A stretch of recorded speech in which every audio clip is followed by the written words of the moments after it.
Greetings, everyone. Welcome back to the Outclaws Podcast. I'm Tupelo, the founder of the show. It has been a while since our last episode aired in December 2024, but we are delighted to announce that we have now returned back with a few behind-the-scenes reshuffles so we could bring you episodes more consistently going forward. I would like to now reintroduce the staff members who have made this podcast possible. Nova, our outreach manager. Aeyloa, Vex, and Sandfly, our writers. Bombyer, our video editor. QMac, our audio editor. Magnus, Quartz, Astral Scales, Rudolph the Terrible Tailbiter, our graphic designers. And Vex, our guest relationships manager. Now, I will hand you over to your host, Atticus Brendan.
Hello everyone, welcome back to the Outclaws Podcast. It's really good to be back with you all for Season 2, Episode 2, and thank you so much for joining us today. It has been a while since our last release, which was dated back to 2024, but we are confident that our release schedule will be more consistent from now on, releasing episodes every quarter. For those that have patiently waited for a new release, we truly appreciate your support. The long-awaited series is now back. This episode is a bit more spontaneous than usual, since during this time of recording, Christmas is fast approaching. Therefore, schedules have been shifting right up until the last moment. Rather than skipping an episode entirely, however, we decided to go ahead and open this session for anyone who is free to join us today. If you're here, thank you. We genuinely appreciate it. For those that are joining us later, we hope you also enjoy the discussion ahead.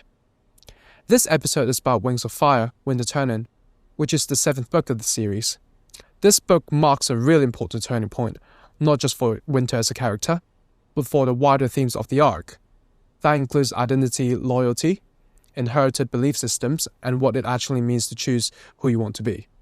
I'm the show host Atticus, and here are our guests for today. Hello, my name is DragonSheep, and I'm a Wings of Fire artist and YouTuber.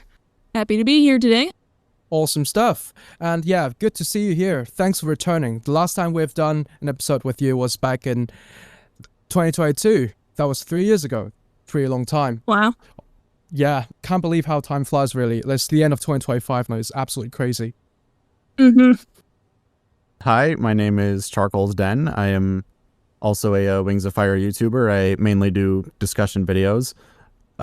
Like Sheepie, I was also on the podcast before. I was originally on episode 3 for The Hidden Kingdom, which also was recorded back in 2022. And yeah, it still feels really weird that it's already been that long. Yeah, honestly, we just can't believe it because so many things are happening right now, globally and personally as well. We all kind of develop over time, and as we age, time just starts getting very quick, and then it just flies by without even noticing, which is pretty interesting and also very horrifying at the same time. And last but not least, we'll have Gabe. Hello, my name is Gabe. I'm a musician in several projects, and this is my first time being on the podcast, so I'm super excited to be here. Yes, we have a lot of returning guests, and also we have new guests coming, and it's great to have different people being featured here because we get loads of different opinions and we get loads of different people discussing together. And hey, that's what we want to do, is to actually expand the community and hopefully be able to share our own thoughts and discuss about the books we like. For instance, Wings of Fire in this case, which is awesome stuff. Right, so, like, I do want to ask the three of you because, I know that you guys have, like, different origins in, like, Wings of Fire at all. I do want to ask Gabe, how do you come across to the Wings of Fire series in general? So this was early 2021. I think around January. So do you all remember the but if you close your eyes meme from back then? Yeah. That was my introduction. It was a video on like a Wings of Fire meme, and it piqued my interest, and I heard it was a book series and like centered on dragons, like the best fantasy creature arguably. So I decided to check it out. So I just went to like my local library, checked the first book out, and was just kind of hooked on it since, and completed all 15 books of the series. So, and Darkstalker. So I haven't went through the entire series. That's insane, not gonna lie. You went through it in such a short time. That's dedication, not gonna lie. I went through the 10 or 11 books in 2021, and then I kind of my reading slowed down, but I finally finished the series last year. I see. Yeah, that happens. We got lots of things to do, but at the same time, hey, you got there at the end, so, I mean, that means that things still continue to captivate you throughout the series, which is awesome. Really awesome stuff. Like, we came in with different backgrounds, but we all converge into liking this series. And yeah, personally about myself then, I'll introduce myself again. So, my name is Atticus Brendan, and I was actually featured as a guest in Season 1, Episode 4, when we talk about The Dark Secrets. That was a book that was really personal to me because that's actually the book that I started reading first until I actually went back and read the first book, because that's the only book that was available to me in the library. But I also got hooked into the book, even though it's like in the middle of Arc 1. But honestly, that was a really memorable moment, and that's when I started getting hooked up with the series and started reading more books ever since.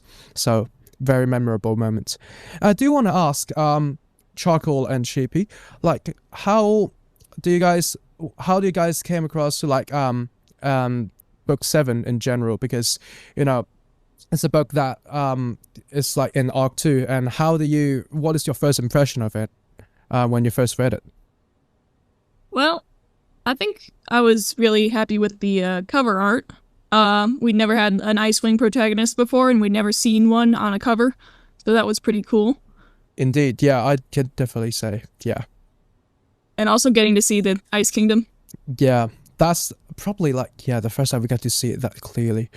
And yeah, what about Charcoal? I remember really liking this book when it came out. I'll say agreeing with DragonSheep. The cover is honestly really pretty, and it was nice to finally have an Icewing protagonist and actually see more of the Ice Kingdom, because if I recall, like the last time we had seen it in any capacity was like when the Dragonettes visited Blaze in book 3, and that was it. But now we actually get to go inside it and like see how everything works in there. Now I'm, I guess, slightly less cavalier about the book. Like it's not my favorite, but there is still plenty in it to enjoy. I just think it's a little messier than I would like looking back. I totally understand your point, and it's totally valid. I definitely am pretty excited. The book cover is nice. I really enjoy the plot. It's pretty deep, and it might not be everyone's cup of tea, but honestly, it has a unique spot in my heart. Gabe, how do you find it? I mean, it has been a while since you've read it, as I remember. So, what do you think? I like you really I really enjoy the plot of this book. Like I really enjoy, like, we'll get into it further in the podcast, but Winter's transformation from like very we were talking earlier and you described like a toxic kind of exterior, if you will, and to someone who's by the end of it ultimately more understanding. And I really enjoyed seeing that progress throughout the plot. And it was, I remember this being like a highlight of Arc 2 for me personally, because I really like his character in book 1. So I was really happy to read a book from his perspective. Yes, of course.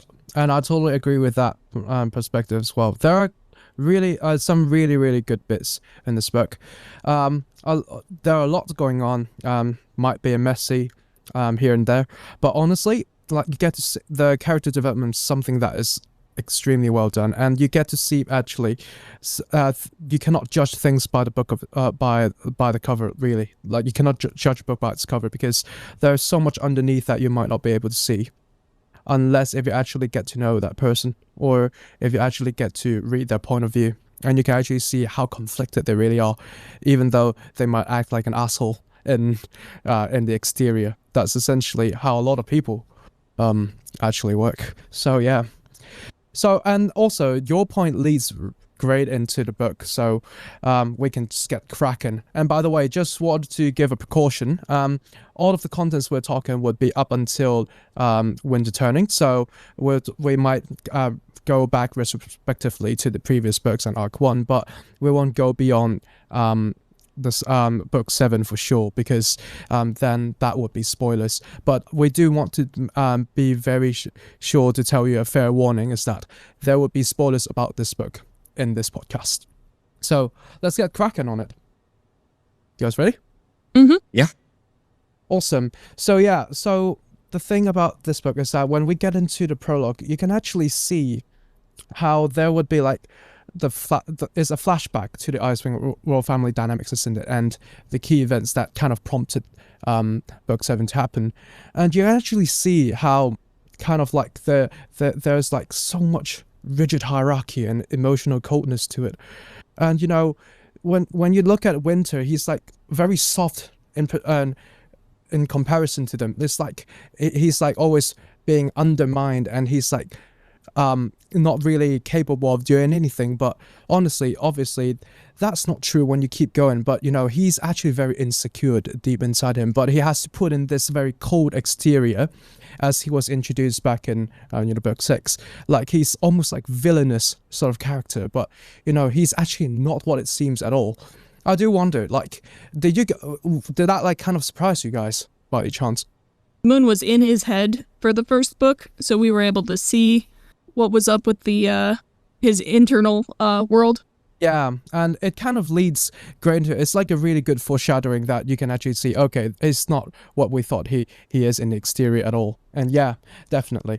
So yeah, but honestly, like, what sort of made me think that's pretty tragic about it is that, you know, this also applies in, this is the thing that is being conveyed. The writer is actually conveying that things would be implied in real life, and then, you know, there are actually people who actually hide themselves so much, including myself, that they're not allowed to reveal their true identity, which is sometimes, you know, it's really sad, honestly. Oh yeah, it's kind of shifting from, well, I'm talking about like Hailstorm's perspective, because it's in his perspective. But like the last part of the prologue, what really stood out to me was, well, not the I think it's midway through when he gets captured. To save Winter, he basically calls him a pathetic, worthless creature, right? In order to save him, which inevitably, I think that's like one of the main events that led to him developing that very hard exterior, was losing Hailstorm and Hailstorm saying that. But Hailstorm, you know, didn't he just wanted to save his brother like anyone would, and you do anything you could to save him. It's just that I find it interesting how it was like a double-edged sword, and that affected Winter for like the rest of his life. I don't know if that's making sense, but I wanted to kind of hit on that point a lot. I found that very kind of profound. It is indeed. Mm-hmm. Yeah. That's always a tragic thing in books. It's just, they'll hate me, but they'll be alive sort of decisions that they have to make sometimes. Yeah. It's honestly such a tragedy, because, you know, when you're in their own perspective, they actually do it for like really valid reasons, but, you know, it's very difficult to understand it, especially in the exterior. Yeah. Because, you know, the thing is, there is an ideology of like love being like equals to usefulness in like in like the Ice Kingdom. Like Ice Wings have that sort of ideology, but when you look into it, actually when he calls out to that, it's like for the sake of protecting them. So actually, even though they have like that sort of ideology, there are something deep inside them that they're still like really soft and also loving, and also they really, really care about themselves. So you can actually see the very extreme of the culture there, which is pretty scary, but at the same time it's also wholesome when you think about it. And also you can that actually foreshadows that there'll be certain betrayals and toxicity within the community itself, which is pretty sad, not gonna lie. Mhm. So that is like a really good start to the story itself. Then when we start to go down, initially, because, Winter is exhibited as like a very bitter, arrogant, sort of emotionally repressed sort of being. But then he's very obsessed with trying to restore family honor initially by finding his long lost brother, because he has been gone for a very long time up until this point, because there's like a fast forward skip to present time. And he also sort of resents Moon and denies like all the feelings he has, and also distrusts everyone. I don't know, like, what do you guys think of that? Like, do you think like it might be a bit too much, or do you think there are actually he's actually very conflicted? Why do you think he acted the way that he did? First chapter's kind of funny because he basically just rolls out his entire list of prejudices for every tribe, like focusing on each one of his winglet. Yeah, that's right. You get to see over the course of the story how these opinions change. Like, this is where he's starting, square one, and then you can just see he's got a lot to grow from there. I just noticed this going back, but Ruby is there in the squadron that finds Hailstorm and Winter, and we kind of see a different side of her. She's kind of shown as the bad guy. Like, usually the impression of this character from the fandom's perspective is that she's like the good queen, but the Ice Wings just see her as the enemy, and she still holds the tribe's prejudices, which we see when she's talking about still killing fire scales and how she doesn't trust other. Yeah, exactly. So there are like so many different ways and so many different perspectives to see something. Some things that might be seen as like really great and positive and also very heroic can actually be pretty dark in others' perspective. And this is like a prime example of that. But yeah, that's the thing, because things are very complicated. Sometimes you might think, oh, there's no absolute right or wrong to like certain things. And you can actually see that certain when you perform certain actions, you might actually think that would be great for everyone, but no, it's very hard to find things that are like absolutely good for everyone. So there are always like some sort of caveats that bring behind, and here we get to see the sort of darker side kind of seeping out from this character, and you get to see a different point of view of it, and that might change how you think about the character as well. Yeah, I really like the end of the prologue with the I think it's just some really good horror writing, which we don't see very often in Wings of Fire, with like the description of something like pushing itself out of the wall, what he thinks he sees, pyrite masks, like black eyes. I like that. That was cool. Body horror, my beloved. Yeah. Unreminding of like prejudices and whatnot in like these early chapters, I want to jump ahead to, I think it's just before the end of part 1. It's like the where they're going through like they've traveled through the portal into the old Nightwing home that was blown to, it's pretty much almost non-existent now from the volcano. The Dorado, yeah. Mm-hmm. But we see Winter looking at because the Nightwings are also, very prejudiced against the Ice Wings, but also a lot of other tribes like the Rings, right? You see, even in the jungle, they segregating themselves because they still hold themselves as a superior race to the Rain Wings, right? So we have a similar prejudiced attitude, right? Yeah. What I find is interesting is Winter is confronting that when he's seeing what they did to the Rain Wings, right? Because he recognized Kinkajou as one of, is that how you pronounce your name? Yeah, I've been in the Kinkajou, yeah. read the book for forever and I still don't know if that's. And it's interesting seeing him kind of showing now empathy for like, this other species of dragon or race of dragon, as he used to just see them as lazy, useless, and he still kind of does, but you start to see some cracks into there, and he's starting to show empathy for like what the Rainwings endured, right? And he's like being impressed by their camouflaging powers. Oh yeah. Yeah. And that was actually something I wrote down. It's that you brought up was that Nightwings and Icewings, they're more similar than they both think. Like they both have high expectations for themselves and their tribe. Mm-hmm.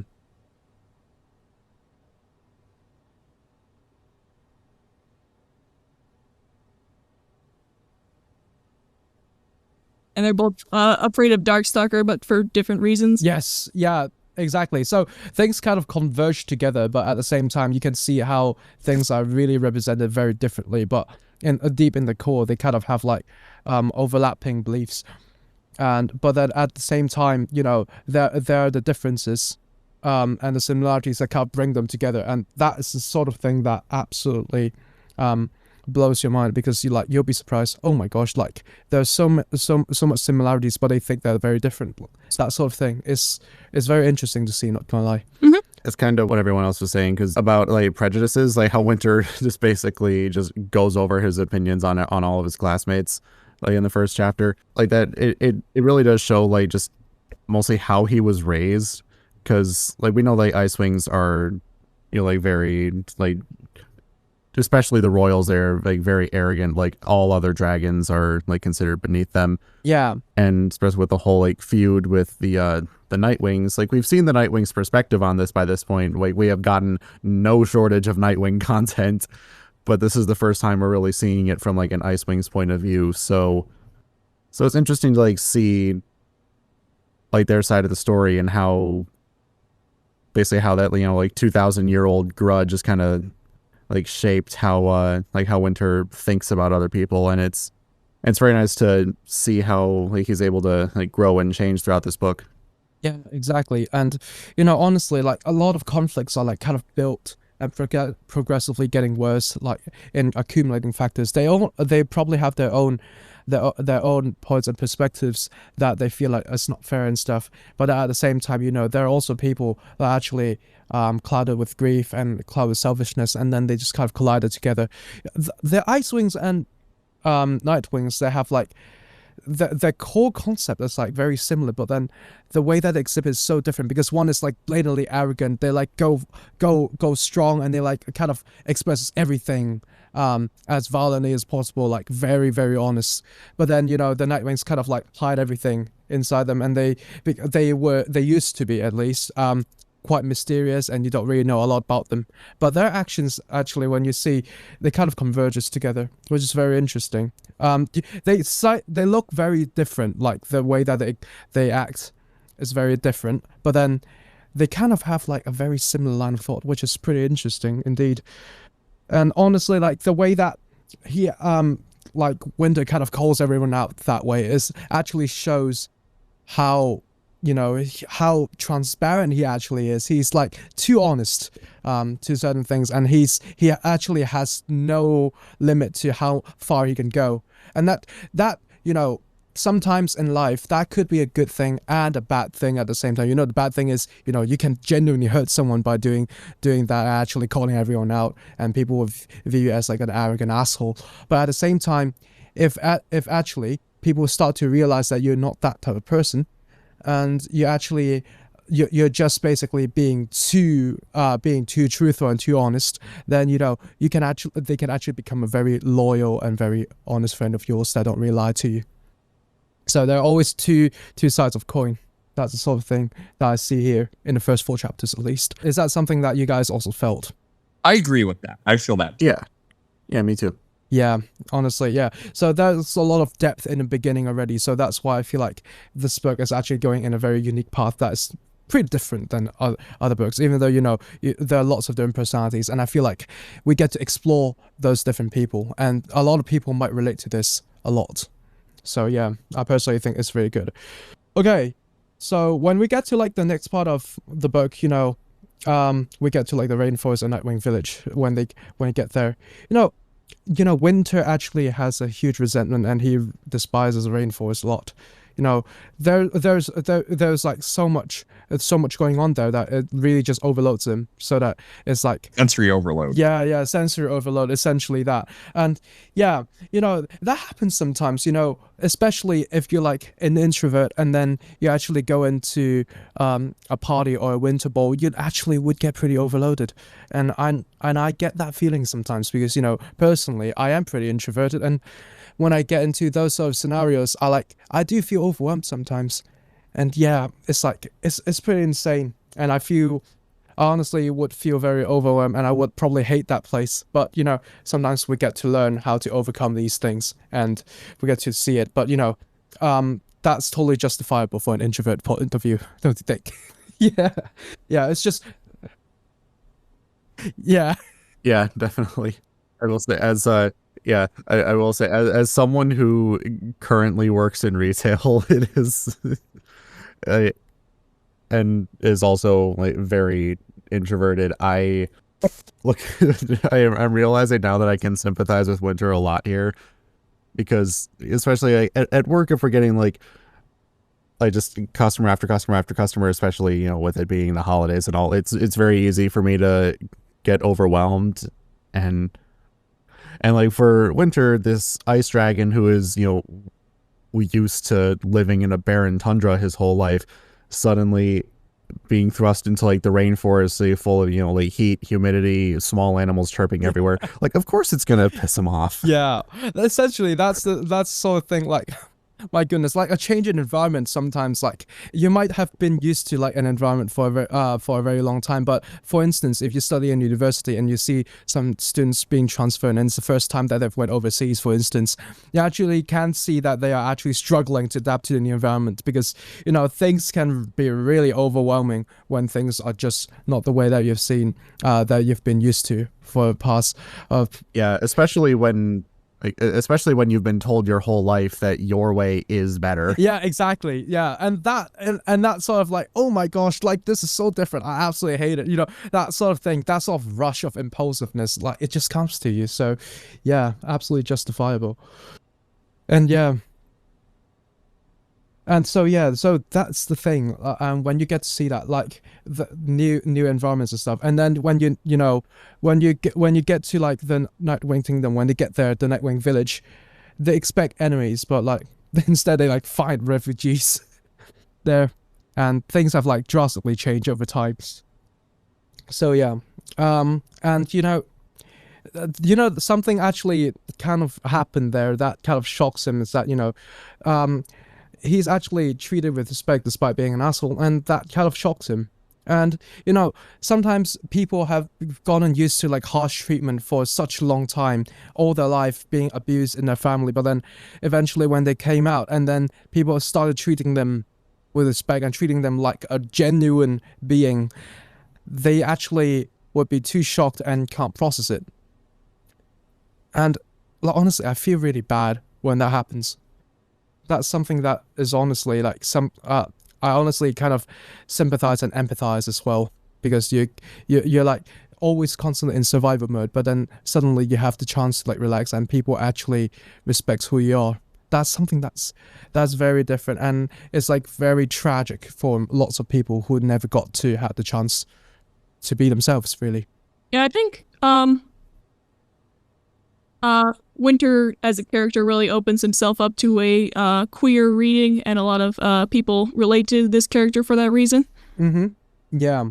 So that's essentially the thing here. Yeah, so that's why things are just very different, and it's very difficult for certain changes to happen. Like so many drastic changes. Like I feel bad for Winter, not gonna lie, but like going in, venturing into so many different places and seeing that this is not what I've been used to for so long, and like I can totally understand how frustrated he is, and probably his aggression can be amplified here because of frustration, not out of malicious intent, really. So yeah, but that's when the part where he starts questioning about the superiority myth, because when he looks at others, they're different and they're equally as good. So is the Ice Kingdom really that superior to others? Like, you know, it's probably just a myth that they're trying to keep all of their people arrogant and locked in, instead of actually wanting to venture out and actually learning about different things and learning about the truth properly in the future. I don't know. What do you guys think about that? I'm thinking like, because the setup of the 2,000-year-long feud probably led to a lot of paranoia with within the Ice Wings. So I imagine that has a big thing to do with it, where they're very, because of that event, distrustful of outsiders because they lost their, basically because the Animus was like, is a big national or political power to have. And now they don't have that anymore, right? So it makes sense that they're very, don't like outsiders. Except for getting involved with the massive war, but and they were promised huge territory gains. Yeah, I mean that kind of like the reason why they kind of got into it is because it's something that's like global that they cannot really ignore. So yeah, that naturally became the case. Yeah, there are like many sides to like the reason why they eventually went out, but yeah, they've been locked in, and there's a cost for that, which is honestly pretty sad, as you can see. So there are lots of depth to this, which is very difficult to like actually undo when you have 2,000 years of being essentially forced into this sort of place, and eventually you lose trust to everyone else. So that's essentially what has been developing inside. And yeah, essentially when you see that, you can see another layer. They're not really just arrogant assholes, are not just really pricks that goes around and just basically thinks, oh, we are all superior and stuff, but instead you actually see how much they've been through, that they have to lock themselves in and actually give themselves confidence, because in reality the truth is they actually don't really believe in themselves a lot unless if they make that cold exterior. So inside you can actually see they are fragile and sort of insecure, and that's why they have to boost everything up in order to make themselves like look absolutely strong and almighty and stuff. Yeah. You guys have any more to share about chapters 5 to 8 as they venture throughout? So I mean, it leaves off to like in this angle, it's like a discomfort as a catalyst for growth, like the identity and environments of clash. All right, then let's move on. So yeah, I mean, once they've gone to like so many places, and with all the sensory overload, and actually get to meeting all the other characters and some Arc 1 characters making a return, then we get to the point where there are different views from the new dragonets that we can see here from the Jade Mountain. Because initially, winter kind of looks down on the dragonets, but then eventually he started noticing their strengths, and the thing that has been really brought up here that's very different is that Moon explains within the dialogue there that morality is not binary, so it's not like just good and bad, as we've said. There are so many complex layers in between it that it's so hard to always find the middle ground to actually please everyone, and that's so difficult to do. And he cannot, and that's a very complex point that Winter is struggling to dismiss, even though he's trying so hard to resist essentially the ideology, because there's actually so much depth to certain situations that he's starting to doubt that, oh no, it's not just good and bad and right or wrong and stuff, and there's so much going on. And this is the part, in chapters 9 to 12, that's where things really get deep. And I do wonder what you guys think about it. I think it was really interesting that Moon sees her father and doesn't know who he is. He's just a insignificant little speck of ash. Yeah, and true. To be so rule the world. It's like there's so much that they don't really know about. There's so many things they don't know about. It's pretty horrifying, not gonna lie. Because when you don't know so many things, then it's naturally pretty horrifying to unveil so much truth that that's been hidden away from you. Yeah.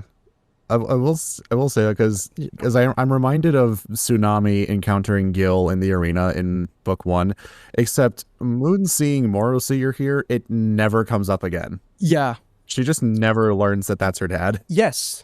Just like a subtle nod to the viewer or reader. Yeah, it's just like hinting towards us, but nobody ever finds out. Yeah. Kind of reminds me of that scene in Pan's Labyrinth where there's this warlord, and they're taking his child, and he's like, tell him I was a great warrior, and they're like, he won't even know your name. Yeah, exactly. It's so sad because that also applies a lot in real life as well. It's actually so difficult to overcome once you realize this, and sometimes people never really find out who their true father or the true parents really are, and that's just something that they have to live with, and it's very sad. I had a slight thing I remembered I wanted to bring up from like the earlier chapters, and it's the kind of like the mind reading moral conundrum, if you will, that like we get into like some like hinting at like thought crimes, if you will, and haha, insert 1984 reference, right? But I just found that really interesting because I always like ideas of I guess this would be a form of government, organic government surveillance, if you will. But I find that terrifying. Absolutely terrifying. I'm like, oh, I can't, just how easily it could devolve into hellish totalitarian state. Yes, yeah, and that is something that is fascinating and also very terrifying. Yeah, that's a sort of white horror that you get. That kind of is scarier than like horror movie jump scares and stuff because it literally creeps at you. And when you think about it, if a society actually becomes like that toxic and that controlling, then you're really only at the mercy of like one ruler, which is pretty horrifying. And at the same time, Kibley and Winter don't understand because they both want to find whatever weapons they can to help their own tribe, which is also why they don't understand Turtle as well, because both Moon and Turtle don't want to be used as weapons. Yeah, that's the thing here, right? So yeah, like being utilized as weapons is like honestly a really huge red flag, because essentially you're going on the front line and actually start start doing all the dirty work, and that's something that loads of people resent. So that's no surprise right there. And when we have the different dragons that introduce, I don't know, do you guys find it very suspicious when there's a sudden Skywing that's just very, very loyal to like Queen Scarlet being introduced to go on the journey to look for someone's long lost brother? Like when that character got introduced, did you find anything off about them? Yeah, like for a while, like even when I was first reading this book at like it was like 6th or 7th grade, I could pretty immediately tell is like, yes, something is up with Pyrite here. I have no idea what, but it's something. Mm-hmm. Yeah, there is something, is that like some people might just view that as like a character that's newly introduced in like one book, but I always felt like things are very unnatural in that scene, and which gives you like a suspicion that something's really wrong, and something is actually foreshadowed to be like a massive turn of events, and you actually won't expect it. I got that hint of a feeling actually initially. I wanted to talk about Icicle a little bit because usually people assume she's a little older than Winter, but they're actually in the same hatching. So she's also like his age and has like the same amount of pressure put on her, but multiplied by the fact that they want her to be queen. And you just kind of see how that breaks her when it doesn't with Winter. So in a way, Winter is might be stronger than her. Yeah.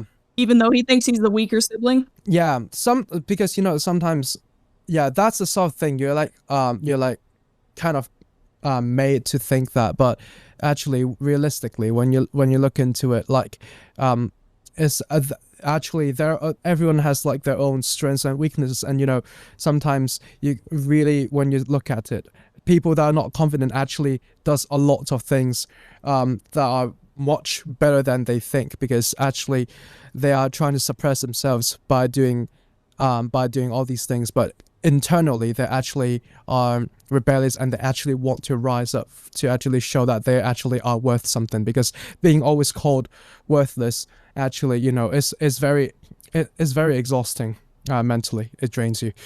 So yeah, definitely. Absolutely that. And the other characters that went along with it, they show a lot of depth on how they kind of cooperate and talk as well. When we have Gennadii going along, there are lots of things because she's like the sort of like and there are observations made that aren't really seen by others. I was gonna say self-hatred is a big part of the Icewing traumas, and Oh, yes, Winter just kind of absolutely. hates himself in his mind, but with Icicle, it's sort of devolved into physical self-harm, which is a pretty dark topic. In the Healing Den, it's interesting that we get a tease to Chameleon, and we also get to see kind of a weird ableist side of Rainwing culture, and I wonder about Tamarin and if she fits in there, if they treat her well, Yeah. if she's sufficiently beautiful. Yeah, so that's the thing. The sort of perfection and stuff. It's like something that we usually think is very subjective, but then there's like it's being fully coded there, and you got to wonder whether sometimes things actually would work out, because that's when things actually kind of conflict, because one person might think, yeah, oh, this looks good, but another person might not think it looks good. That sort of subjective thing, and then it's being coded. Like it will be very difficult. I honestly think that would be a very difficult way to actually work around things. So yeah, honestly, it's there are a lot to it. Very complicated concept as well. And when you get to like Icicle, when they get to like the volcano, like let's talk back to there.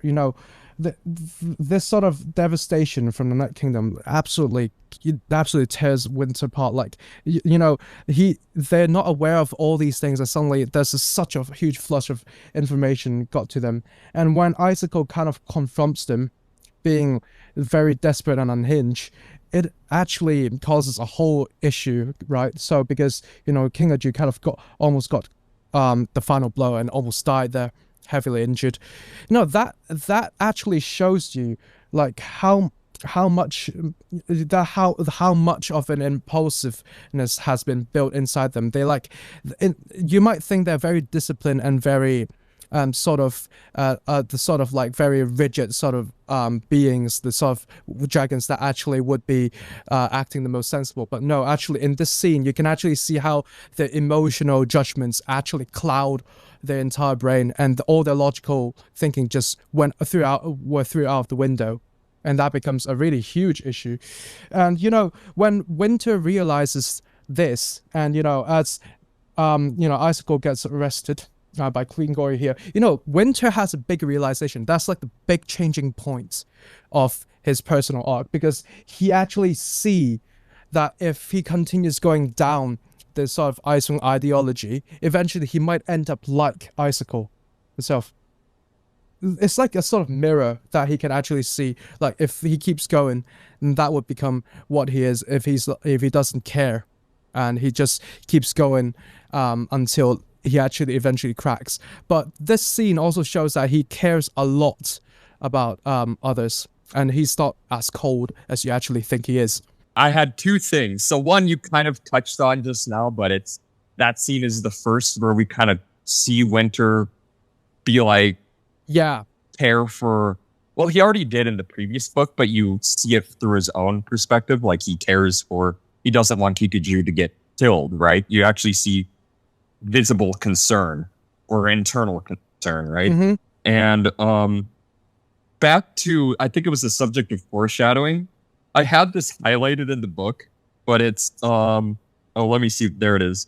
It was they were talking about the history of the Nightwing feud, and Boone says, and it's not like you can get your vengeance on Foe Slayer or Darkstalker. I just found that incredibly hilarious. Yeah. Bits of foreshadowing. Yeah. There are lots of things that you can see. It like kind of holds on together as a chain as the story keeps progressing. So you can actually get a lot of cues on a previous book, and when you read towards the next book, you actually see, okay, that actually was hinted back. And then when you read through it, everything again, if you read through it like 2 times or 3 times, you actually think this all makes sense. It's all linked together like really, really well. And that's the thing that makes it so enjoyable to read, honestly. And this also, like when we get to the scene where, as they got attacked and stuff, that's where, the sort of animus magic got broken. and Hellstorm was actually freed from the Pyrite spell that was enchanted. Honestly, that sort of way of forcing somebody to be someone that they're not, and actually erasing all their memories, but eventually when they're broken out of the spell, they still remember the moment that they were being forced into this sort of false identity. How, I don't know, that's so unsettling to me, like to a whole new level, because it's like essentially imprisoning somebody mentally and also changing how they look, and they have been stuck that for years. I don't know, like for like people, if people were actually driven mad like this, brainwashed like this, and eventually they're let out, but they have like an identity crisis, that would drive people nuts. Usually people would probably descend into quite a lot of mental problems at the end that might result in permanent damage. But yeah, so I don't know, it's just so horrifying to see. I do wonder, like, to you all, like when you actually discovered this plot twist, do you guys find it very unsettling and you actually get goosebumps behind your back? Well, I think they did a really good job of this in the comic. The way they had the transformation was really visceral, like he was just ripping himself out of the Pyrite's skin. Yeah. Like, goodness, that's grim, not gonna lie. I mean, yeah, Charcoal, you probably haven't seen that sort of transformation. You have a description of that in the actual proper book, but yeah. Yeah, I haven't read the graphic novel. I didn't know how the transformation happened there. Yeah, but there you go. You have something to look forward to, but honestly, it's pretty gruesome the way that things were reviewed. As we get towards like the story, like as we get towards like the end, like the third act, when they actually got back to like the Ice Kingdom, you see how they like sort of emphasizes on the hierarchy, but eventually, they still overcame that sort of they still overcame the hierarchy system and actually managed to think and perceive each other as ones, like actual siblings, and actually have deep respect for each other. They eventually they refused to kill each other, and they came up with a way that actually allows both of them to live and allows some of them to retain their dignity before they have been forced into a mental prison for so many years. Honestly, that's like a very, very touching part of the story, and you actually get to see like Hellstorm himself is actually so resilient. He has been through so much, and he's currently going through a huge identity crisis after being under a spell for so long. But he still managed to hold his mentality together for so nicely that he still managed to actually make a very reasonable and logical choice. Actually managed to act. That's how love really is. It's really such a strong thing. In this scene, I thought it was interesting. Scarlet mentioned she visited Glacier's dreams with her deal before going to these two. Yeah. So that happened. It's kind of funny. I also feel like Deathbringer would have known where that mountain was, but we needed this plot point to catch up with the Talons of Peace and also grab Pyrite. So we also knew she was going to be significant from seeing her in the prologue. We had never seen Scarlet support her before, who thought it would be interesting to, see someone who's like not a bad person but supports someone who's a horrible person. Yeah. In the books. Yeah, it's quite ironic, isn't it? Because you see some like you would think that a person who is like really nice and really and also like very sort of like have kind of like a good judgment and moral compass, but they are like supporting something that's hugely immoral and also so inhumane and gruesome, but they still went with it anyways. Like, you can actually, that's the thing that I was saying initially when I said it's very weird, because like this character suddenly appears and the loyalty's a little bit is very excessive, and it seems like they have been brainwashed, but the personality etc just don't really align with it. But until you realize the truth, then yeah, there are lots of things that foreshadows that it will be major, but when it breaks, then you actually manage to see that, oh my gosh, like this is actually something that has been intended to actually lock someone in forever. And when you actually see how everything plays out, it's such an unsettling scene. Like, I don't know, like, can anyone think of an even worse way to torture somebody? I mean, later in the series, but and later in this book actually, but Yeah. don't want to get into spoiler territory. Yeah, I mean, we can talk about later in the book for sure, because that's within the book. It's not really spoilers, is it? Assuming someone who wanted to avoid spoilers would have clicked off by now. Yeah. Yeah, that's right. So yeah, but feel free to talk about it. The whole Pyrite thing is, to me, also like incredibly disturbing. Like, I like to think, so you know the famous quote, "I think, therefore I am," right? That you're only sure of your own experience. Well, Hailstorm wasn't.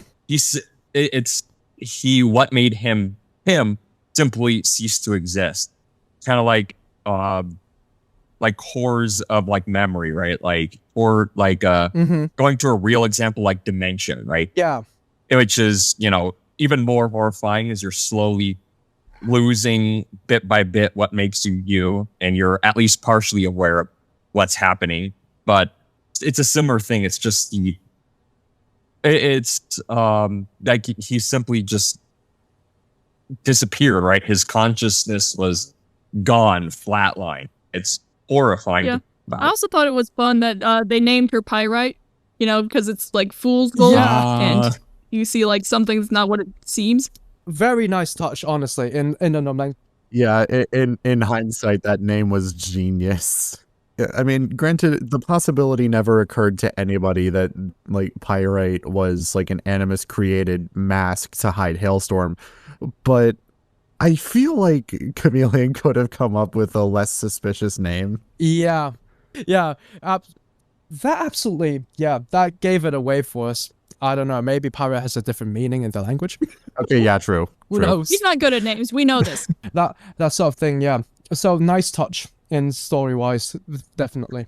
Possibility is a really fun location, and it's nice to have it introduced here. They returned to it a few times, and I wish they'd talked more about the Enclave, which apparently Meerkat is a part of, and he like threatens that one Skywing with its authority.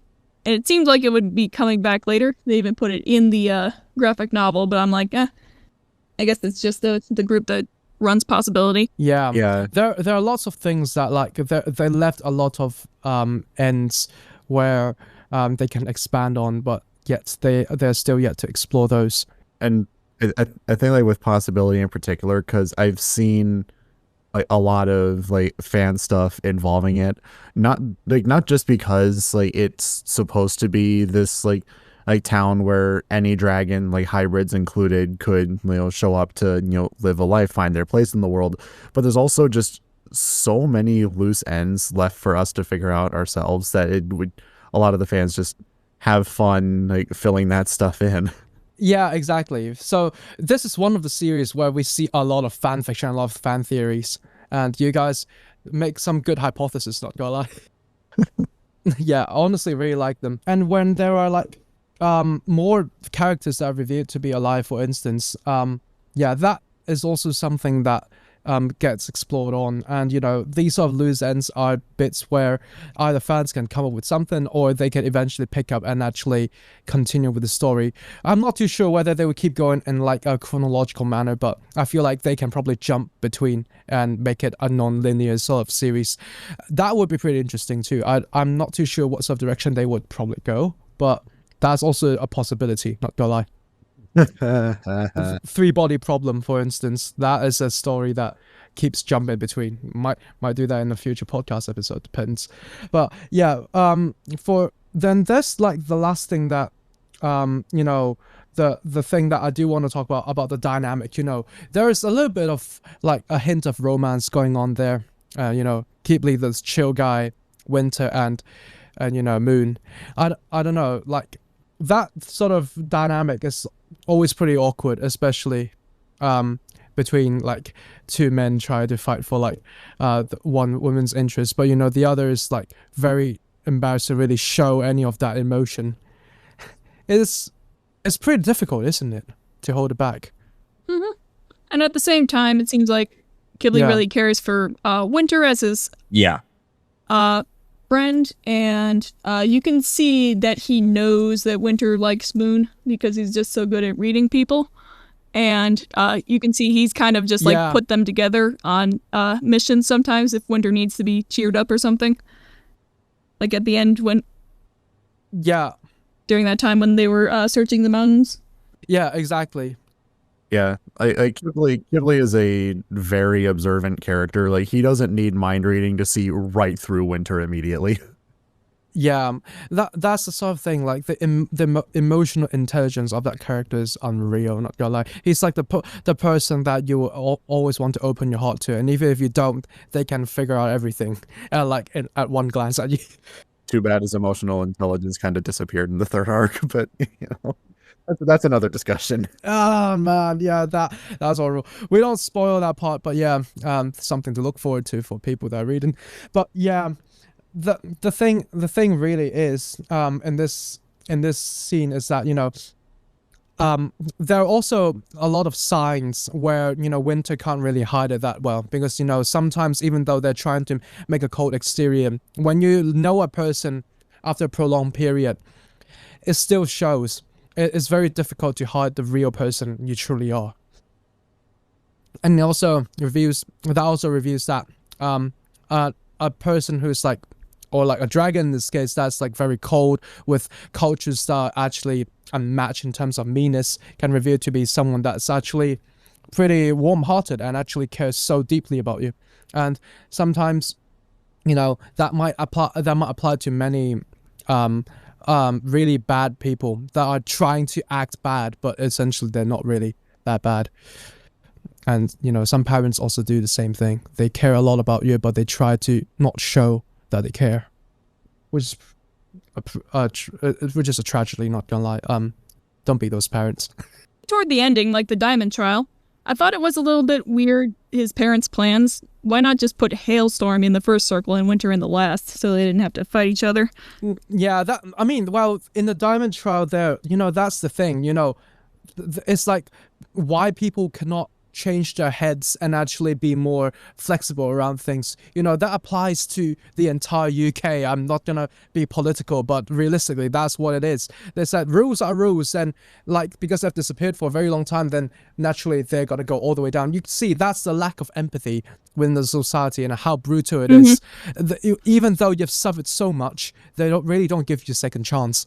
And you actually can see that here. You know, the reason why they can't settle this is because they're bounded by rules, and they actually cannot really change the way that they work, because they think rules are rules. Like, conformity is such a powerful tool that kind of rules over everyone's thoughts.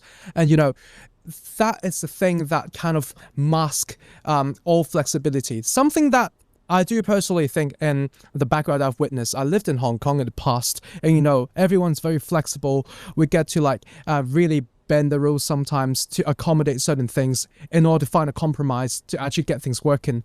But, you know, in different places, you know, like in the UK, they're like so bounded by culture and so bounded by rules that, you know, there is a much better way to work around things and can avoid so many issues, yet they still chose the hard way and actually messes everything up. You know, that's a perfect example of what's happening here.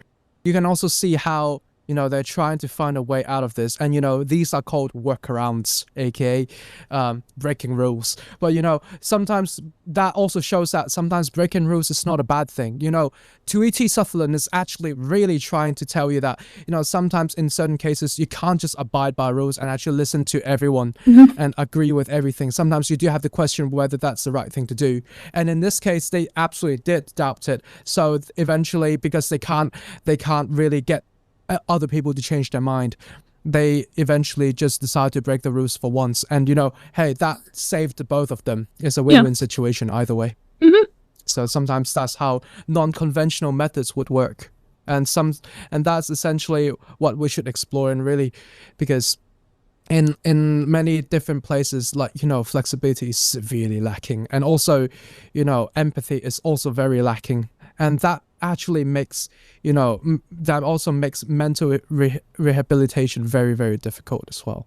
So yeah, I totally sympathize and empathize with those that are currently suffering, and I just wish that things could be less rigid. And even though we should have a system, there needs to be a middle ground, and sometimes I think it's towards both extremes too much. Some places are underregulated and some places overregulated. For instance, the Ice Kingdom is very overly regulated, and like the rainforest before Queen Glory came back to like Arc 1 is so underregulated. That's a good To example. the point where things is like yeah, to the point where things are like so disorganized and so laid back, yeah. So it's always it's difficult to find moderation, but that is a key. And sometimes we should just keep going around that ballpark to actually see where we can actually find the place where we can all settle in.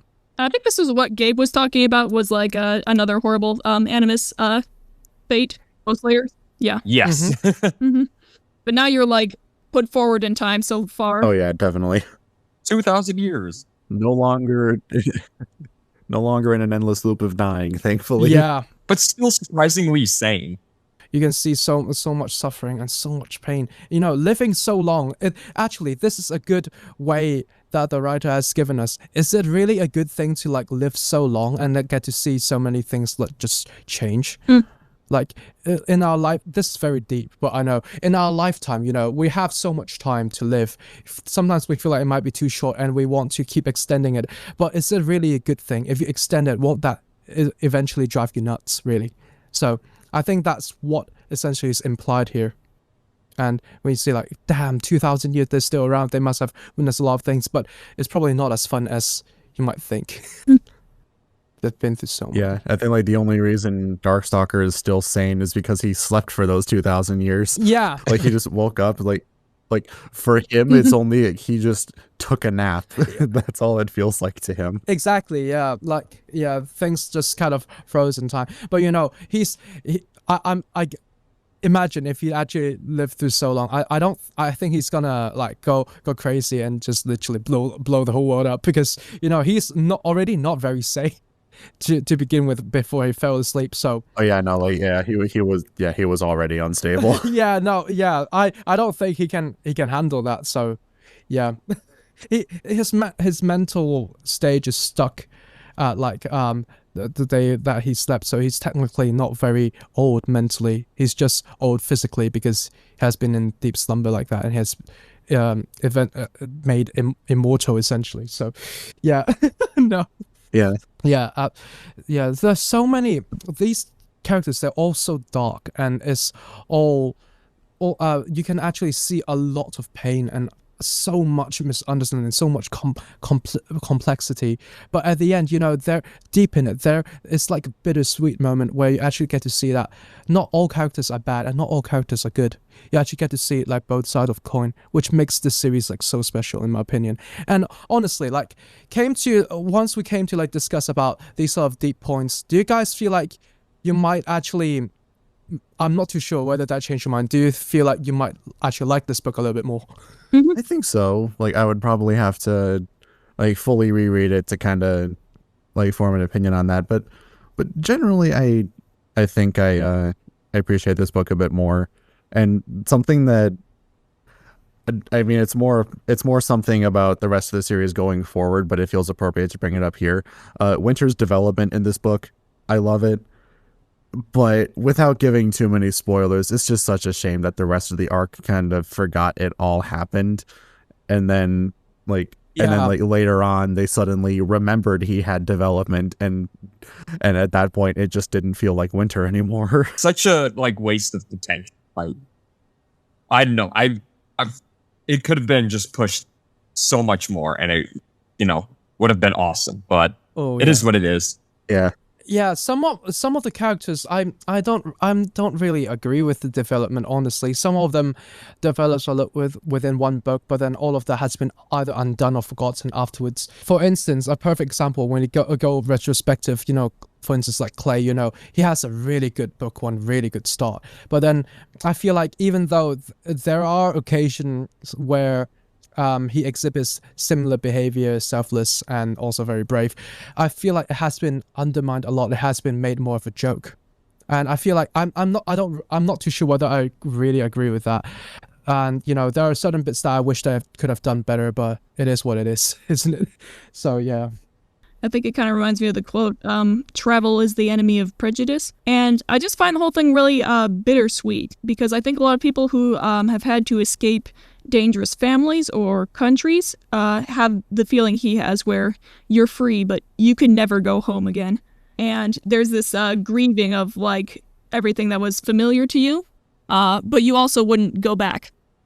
You'll feel relieved by leaving that place that has become so toxic to the point that you are so desperately trying to escape. But once you escape and there's no way back, you feel like everything is not the same anymore. And there would be a longing for that loss, because there was once a time where you actually grew up. You grew up there, you actually felt attached to that place, just like how I left from one country to another. That sort of feeling is so strong and actually kind of makes you feel sad every time you think about it. You're relieved and sad at the same time. It's so contradicting. It's really hard to pinpoint how you actually feel. And sometimes eventually that results in emptiness. And that's how a lot of people feel. Yeah, because like you got out of the like that bad situation, and you certainly don't want to go back, but you still have kind of that fear of the unknown of like, all right, what the heck do I do now? Exactly, yeah. Yeah, and that is that's devastating, not gonna lie. Even for myself, that's why personally, I know even though a lot of people might not find the book their most favorite, I feel like this book kind of resonates with me quite a lot in a lot of ways. So that's why I feel like the plot itself and everything, and also the character development is really good. It is unique by its own right. A shame that they couldn't keep exploring that in the future, but it is what it is. But it is a really good summary, honestly. The epilogue I really like. That kind of it kind of tells you why it really matters, because you actually chooses people that genuinely cares, and actually throw all of the things that you used to know behind you, and sort of renounce that sort of identity and also sort of culture that you're so used to, and commits to being essentially a selfless and a more caring person, and probably essentially a hero in your own terms, is something that is a massive leap, not gonna lie, in terms of growth and development. When we get to like the epilogue, what do you think of it? I personally really like it. Yeah, the epilogue. And the epilogue was fun because you're just going through all the dragons' minds and getting some teasers for the future. We get Peril teased as a future protagonist. We get a little bit of Onyx. She has really big main character syndrome, even though she's like kind of just a side person in the series as a whole. Yeah. Like, it is kind of just like a gentle reminder of like, hey, remember all this stuff that was set up in the last book that we haven't touched on yet? That's strong, not gonna lie. Imagine something that makes so little appearance, but then they're still kind of deeply engraved in your mind. Like, that's the sort of power that we need in different characters, so you actually feel like everyone is actually has their own spot. That's very unique. And because a lot of characters gets forgotten and stuff, but some of them kind of lingers like this, which is really cool. And yeah, and also I do want to say is that like overall in this book there are lots of drastic changes. You might think there's lots going on there, and some people might find that a little bit too deep, and I totally agree. It could be, and it's totally valid that they think like the way they do. But personally, I feel like if you like actually read through it, and if you actually like deep stories, I think this one is one that's very unique and would be in someone's place, especially if they resonate with them. I think they would really like it. Yeah. Well, you guys have anything more to say about the story in general? Just wanted to look at the book as a whole and the ending of it. I think it kind of reminds me of the quote, travel is the enemy of prejudice. And I just find the whole thing really bittersweet, because I think a lot of people who have had to escape dangerous families or countries have the feeling he has, where you're free, but you can never go home again. Grieving of like everything that was familiar to you, but you also wouldn't go back.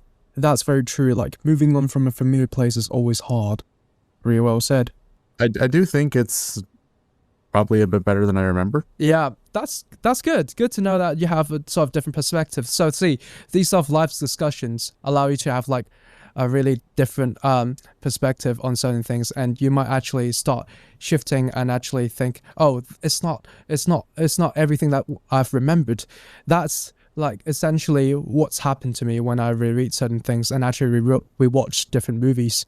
I have different thoughts and opinions on them after I've reread it or rewatched them. Something that might not appear as that good might actually become much more interesting than I thought, compared to the first time I've actually seen it. Yeah, so sometimes things are worth going back to, for sure. Right, so yeah, if you guys do not have a lot to add on, then I mean, feel free to add on now if you would like to. We still got time, but at the same time, I would like to see whether anyone who is currently listening, does the audience have anything to say? Does Asif has any more to say about this book? Is Asif here? I think he's listening, but there are not a lot of things. But let's go back. Yeah, you are here. Okay, good. Yeah. Body horror, absolutely. Yeah, this is a common theme in this series, isn't it? We all love body horror.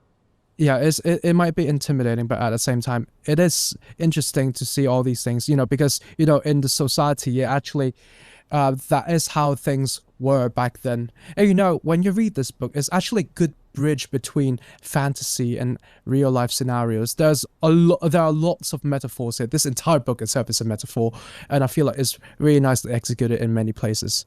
But yeah, you got nothing to add from the audience either. So yeah, got any more final things that you want to say? Any last opinions, last thoughts? Something I would like to point out to the audience. It's like I think when I was approached to return as a guest, I was kind of leaning towards waiting to appear until book 8, but then I kind of realized maybe I should do book 7 instead, because I'm a bit more mixed on it. Like if I appeared on the Escaping Peril podcast, I would honestly just be glazing it the whole time. It's my favorite main series book. I see. Well, I mean, we are open to returning guests, so if you would like to return for the next book, we're definitely open to that. You're definitely welcome to return. So yeah. I mean, it's possible. I might wait for a future one, maybe like book 10, or especially Dragon Slayer. I want to be on the Dragon Slayer one. Oh yeah, that would be a really cool one. That would be season 3. Season 3 it is, which is gonna be cool. We got lots of things to cover in the future, but I mean, honestly, there's no such thing as being too close and like coming back too early. No, none of that. I personally don't have that sort of ideology, so feel free to return whenever you like. In fact, we're probably running low in guests as well, so well, yeah, who knows, maybe I'll show up next time. yeah, it's really down to you. But yeah, I thoroughly enjoyed this a lot, and thank you so much for everyone who appeared. Thank you, Gabe. Thank you, Charcoal. And thank you very much, Sheepie. Like, you guys are amazing, and I really had fun in this conversation. I hope you guys also had fun. And I hope that the way that I executed this sort of discussion is probably different than the way that Tupelo did it, but I hope that you guys still had fun and enjoyed it anyways. Yeah, I'm looking forward to seeing this put up as an episode. Of course. Yeah, thank you for having us. I had a blast. Thank you for inviting me. Of course, yeah. And it's great to meet both you, Charcoal and Sheepie. It was great to meet you guys. Mm-hmm. Thank you. Go subscribe to Sheepie. Yeah, definitely. I'm subscribed to the 2 of you already, and I'm also subscribed to Gabe, so there we go. Yeah, 3 wins for you. Massive fan of your series. Keep up the good work, and if you'd like to spread a word about the podcast in your channel, etc., that would be greatly appreciated. Feel free to do that too. As for everyone else, I'll see you all next time, and thank you very much for joining us once again on the Outclaws Podcast. Have a good one, everyone. Bye. Bye. This is the end of Season 2, Episode 2 of the Outclaws Podcast. What a fantastic way to return to the fantastic realm of dragons once again. If you made it to the end, thank you, especially after the very long year gap since December 2024. We're aiming to keep things rolling more steadily from here, with a refreshed behind-the-scenes team making that possible. Episodes are currently scheduled to be released quarterly. If you enjoyed the episode, the best way is to share it, leave a review, or post your favorite takeaway in the community. Once again, thank you so much for listening, and we will see you again next time.